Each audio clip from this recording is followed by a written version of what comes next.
নমস্কার। মাগো, আমার স্বামীকে যখন আমি প্রথম দেখেছিলাম ঠিক আপনারই মতো এইভাবে দরজার সামনে দাঁড়িয়েছিলেন। আমি জিজ্ঞাসা করেছিলাম চা খাবেন, উনি বলছেন না, লেবু জল খাবো। আমি লেবুও খাবো না, জলও খাবো না, আমি দেবো। কি দেবেন? এই যে টাকা। টাকা? টাকা কখনো দরজার বাইরে দাঁড়িয়ে কেউ দেয় নাকি? না না, আমি কোনো কথা শুন, আপনাকে চা একটু খেতেই হবে। আসুন না, আসুন বলছি।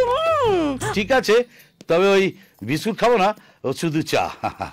ও বাবা, কষ্ট করে যখন বার করলেন আবার ঢোকালেন কেন? কি টাকা দিতে যখন এসেছেন তখন দিয়ে দিন না।